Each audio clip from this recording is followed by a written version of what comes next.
Здравейте, добре дошли, това е подкаста Пейка Партия, аз съм Димитър, а тук с мен е Дани. Здравейте от мен. От сега нататък всъщност трябва ли да обявя, мисля, че ще обявя това. Геша няма да бъде на разположение в подкаста и ще сме само двамата от тук нататък за едно известно време, не знам колко ще продължи. Но все пак го поздравяваме, ако не слуша. Геш. Успех с твоите длъжности. Добре, днес обсъждаме Флашът, епизод 18 до 21. Няма да ги изброявам както миналия път. Добре. За твое щастие, предполагам. Да. Отново започвам с хубавото. И то с епизод 18. Да върна малко назад лентата. Смятам, че в този епизод най-хубавото нещо, което видях там, беше злодеят, а именно Абракадабра, което е изключително глупаво име, но все пак персонажът според мен беше добре направен и имаха какво да направят с него. Можеха да постигнат много неща. За жалост, обаче, поради някаква причина сценаристите решиха просто да го ликвидират и да не го използват за бъдеще. Но кой знае, тъй като той пътува във времето също, може отново да го видим. Може. Интересен беше, но малко овърпала. Да, но смятам, че това го прави по-интересен. Не знам. За разлика от другите персонажи, които Бари може да победи просто за една секунда. Да, така. Имаш ли нещо, което да добавиш, което на тебе ти е харесва? От тази серия, мисля, че няма. Добре, тогава. Епизод 19. Пътуване в първо- времето. Добре. В бъдещето. Да видим Тим Флаш или Тим Светкавицата. Как е на български? Отбор Светкавицата. Звучи много глупаво. Както е. Тим Флаш в бъдещето и как са се развили нещата. И целим да разберем как да спрем Савитар от бъдещият Бари Алън, който осъзнаваме, че сега е Емо Бари. И Емо Бари прави нещо, което не би трябвало да се позволява на този сериал и това е да бави допълнително обстановката. Просто 30 минути, защото той не иска да говори и да каже няколко прости неща. Той просто беше тъжен и затворен в стаечка. Да. Хареса ми това, че има тайм travel.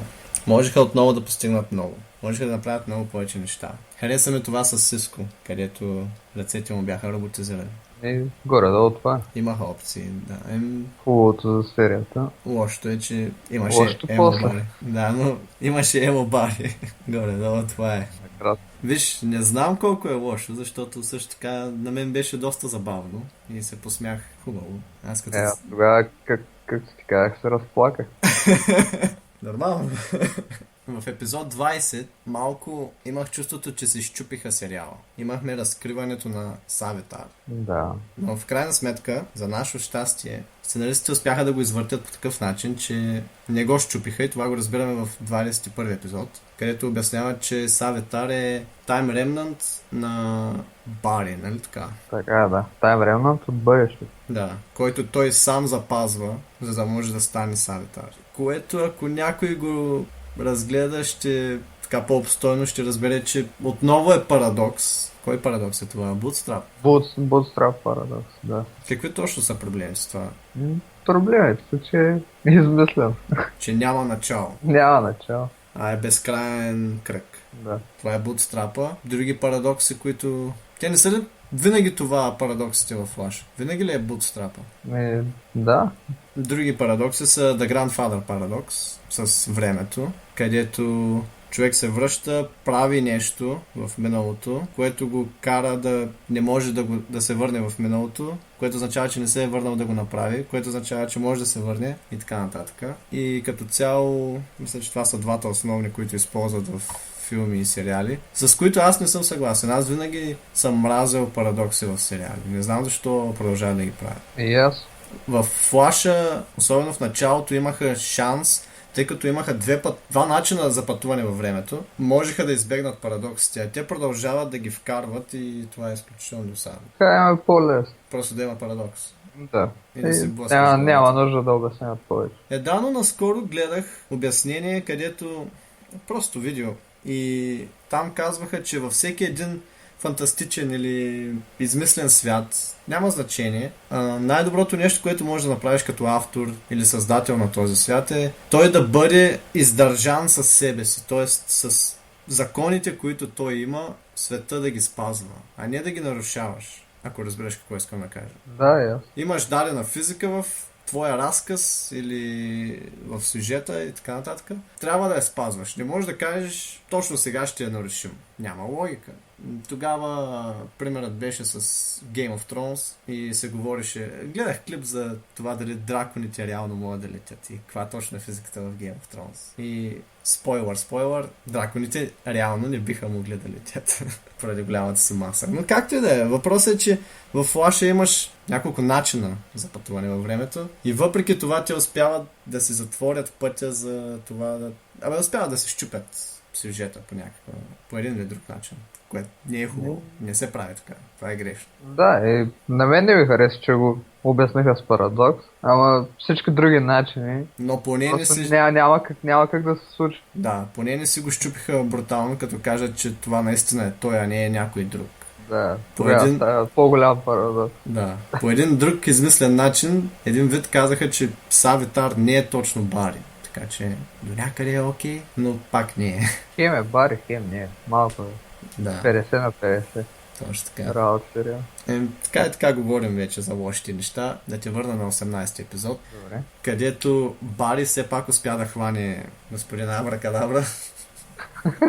Чудя се дали на личната му карта пише господин Абра, място Кадабра, място Манчестър Юнайтед.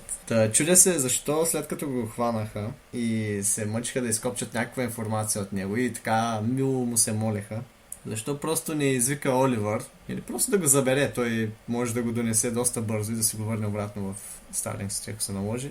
И Оливър да приложи от неговите методи за разпитване, които знаем, че са доста така по-успешни. Тогава нямаше да има неща от сорта на аз искам да те гледам, че страдаш Бари и така нататък. Ще е доста по-интересно според мен. Доста по-бързо ще да свърши цялото нещо. Но предполагам бюджета не позволява да имаме и Стивън Амел в Флаша. Или поне повече от това с извънземните, което имахме. Имаше много CGI в тази серия, няма пари за актьор. Да, стига толкова. Кое мислиш, че е по-скъпо? CGI или актьор? CGI. Добре. Не трябва да е по-скъп. Особено в такива серии. Не знам, примерно... Да, предполагам се правя. Замисли се за колко взимат в The Big Bang Theory. The Big Bang взимат много, защото вече 15 сезона върви сериала за това. Току-що изгледах 10.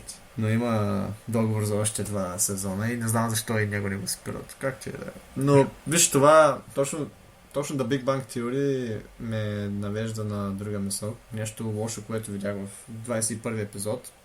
Се оказа също така, че го има и в края на първи сезон.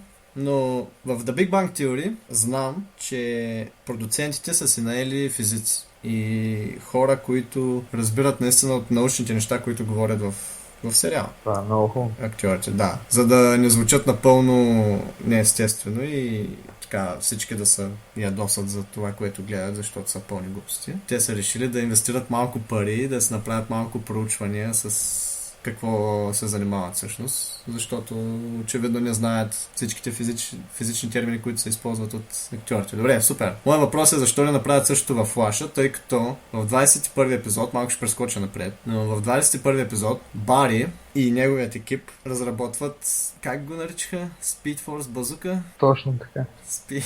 Speed Force Bazooka, която изисква 3,8, ако не се лъжа, тераджаула за своето функциониране. Така, за всеки, който не е забелязал това, Сиско каза, че това е повече от енергията, която Слънцето произвежда. Тоест, че им трябва повече енергия, отколкото дори една звезда може да произведе. Това са пълни глупости, защото 3,8 тераджаула са 3,8 по 10 на 12. Тоест 3,8 с 12 нули отзади. Много е, съгласен съм. Обаче, направих бързо проучване, за да проверя колко точно енергия произвежда Слънцето. И ние го говорихме тогава, ако си спомняш, точно след епизода. И проучването ме доведе до факта, че Слънцето за една секунда произвежда 3,8 по 10 на 26 джаула. Което е... Дори не знам как се казва тази цифра. Не, мисля, че намерих. Колко беше? Колко казва? 3,8 по 10 на 26. Да, ето и аз сега. Да. Което е 100 билиона пъти повече, отколкото им трябва. Пъти. Тоест, ако сложим тази цифра в сериала, това число, реално могат да захранят 100 билиона Speed Force базуки, които не могат да ги произведат даже. И това е само за една секунда, ако имат енергията на Слънцето. Така че, молец.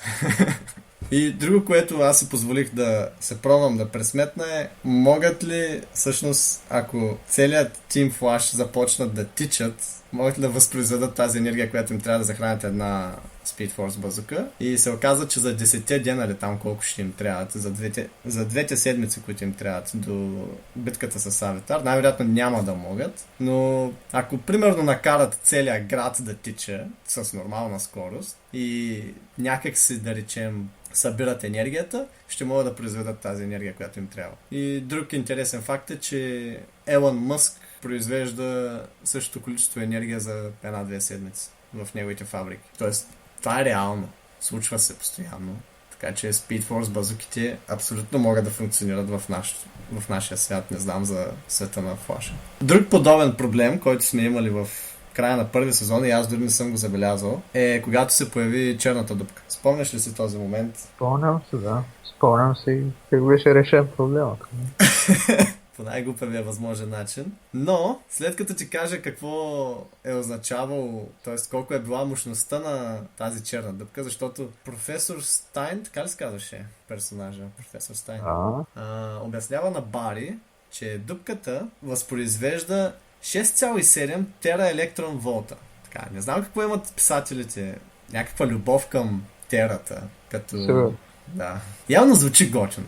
Не знам. Тера е голямо нещо. Тера е голямо нещо, звучи като земя, нали? Тера. По-голяма от гига. По-голяма от гигата. По-малко да. е от пета. Да, виж. Не е като петабайтите, искаш да кажеш. Да. На филисти, да. Но пък са терабайти, все пак на компютър имаш терабайти. Това е много. Хората ще могат да го свържат с него, че е много. Предполагам, да. Та 6,7 тераелектрон волта произвежда черната дупка. Така, за да го поставим в перспектива и за да могат хората да усетят колко точно е това, оказва се, че това е мощността на едно летящо комарче.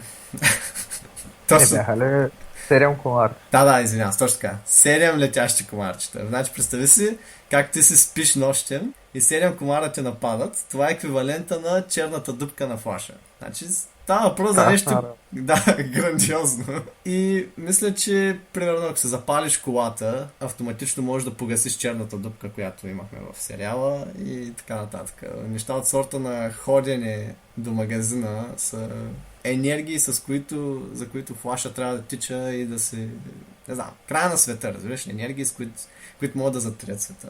6,7 тераелектрон волт. Поради простата причина, че електрон волт е 1,6 по 10 на минус 19, което означава, че имаш 19 нули след десетичната запетая. Това е отвратително малко нещо. Терата в случая не оправя нещата. И мисля, че сценаристите просто така обичат терата и просто слагат някаква си мерна единица отзад, за да звучи готино и да имаме някаква си енергия там. Поне с джаулите бяха на по-правилен път, но четох някъде, че примерно ако не бяха електрон волти, а бяха просто волтове. Да имаш 6 тераволта. Това е еквивалента на... Мисля, че е повече от светкавиците в небето. Така че... Не са чак толкова. Да, но това вече са... Така, това е енергия, с която може да се съгласим. Много е, по-логично е. Не е чак толкова, че за да се получи черна дупка, да имаме такъв голям проблем, но все пак е много. Да. Съвет, наемете се физици и то не е задължително. Просто наемете стажант физик, който е, не знам, е така, докато учи в университета, само да им прави справки. То не трябва повече. Тук не говорим за някакви сложни физики. Според мен друго нещо, което беше зле през изминалите седмици, мисля да приключвам вече с тези последните две неща. Едното е, че Саватар се стои удобно в склад лекария, там не го знам, е скрит и постоянно праща Killer Frost да му върши черната работа. Това на мен никак не ми харесва, защото ме кара да се питам какво прави той. И другото, което не ми хареса в последният епизод специално, беше свидетелстването на Бари Алън, докато имаше амнезия. Това беше изключително дълга сцена, която аз лично нямах нужда от нея. Какво мислиш за тези две неща? Да, и аз не мога да разбера защо трябва да праща Killer Frost навсякъде. И другия проблем, защо не могат да я спрат? Killer Frost? в последния епизод не можеха до някъде добра причина. Принципно не знам. А предишни, когато бяха в училището, как тя успя да избяга по-бързо от това? Те разконцентрират ли го, всичките бягат по-бързо от него. Да. Имаше един епизод, където го бяха съборили за една секунда и някак се те избягаха от улицата и той не можеше да ги намери повече. Говоря за други злодеи, не се спомням кои бяха на времето. Ама това се случва постоянно и сме го обсъждали вече, няма да го повтарям. След като нямаме какво друго да добавим тогава, да преминем към сегмента на нашия подкаст, където предвиждаме какво ще се случи за в бъдеще, ако желаеш. Добре. Имаме 2 серии до края на сезона. Така, аз предлагам да предвидим как ще свърши сезона. След това имаме лятна почивка, така че... Ти видя ли превюто за следващата серия? Не. Мисля, то беше в края на серията. Така. Май не. Показаха пак тази кула. Да, това го видях, да. Която бяга от Тариус. Да, и че това нещо другото, което светеше или какво беше, не е ли енергийният източник, който им трябва? Предполагам това. Сигурно. И аз това спомням. Така ще. И отново ще трябва да спира голямата кула. Отново ли ще й хвърли светкавец? Ще гледаме и ще разберем. Колко точно ще се разочарова, ако отново я победи по същия начин? Така няма гледам следващия сезон. Колко да съм разочарован. Вече не те интересува. Добре. Ще умре ли Айрис? Да. Да. Не знам. Мислиш ли, че ще се продаде? Ако Айрис умре, това е 100% гаранция, че имаш Савита. Да. Защото реално така му става луп. И за да победят Савита, трябва да го прекъснат. Значи ще спасят. И няма да умре. Мислиш ли, че ще направят нещо от сорта на тя ще умре, но няма да умре? Тоест, не знам точно как ще го постигнат, но той ще я убие, но после Бари ще измисли нещо и ще я спаси някакси. Може, но как ще победи Савита? Пак ли ще се надбягва? Не знам. Това винаги ми е било глупо. Те просто бяга. Кой бяга по-бързо, определя кой е по-добър, кой е по-силен. Тук определено Савитар бяга по-бързо. Да. И въпреки, че откакто излезна от Speed Force, не е бърз. Не е толкова бърз и не е бягал толкова много. Той почти се стои само там в този склад и така. Сюжетна линия за следващия сезон, нещо да очакваш? Не. Друг злодей? Не. Идея нямам. Кой може да нагласят да е злодей? Killer Frost. Това не го разбирам. Тя защо е защо лоша? Силите влияят, не знам. Предполагам. Не знам. Изглежда ми като тя от самото начало е персонаж за един епизод. Цяло чудо е, че успява да докара докъдето е в момента. Никога не ме е интересувало с нея драмите. Просто с който и да е. Този сериал, всичките драми, както и в Arrow, са просто е така. Да има нещо да пълним 20 минути поне от серията. Както и да е. Стари работи. Говорил съм го вече. Мисля, че е това, Дани. Добре. Да благодарим на DC България за подкрепата им и да приключваме. Това е от подкаста Payka Party за този епизод. За да не пропуснете и следващият ни, можете да се абонирате от бутона Subscribe и също така можете да гласувате дали ви е харесал или не. Ако ли смятате, че да говорим за тази тема е скучно и искате да предложите нещо по-интересно, романтично или актуално, чувствайте се свободни да ни оставите коментар. Чао и до следващия път.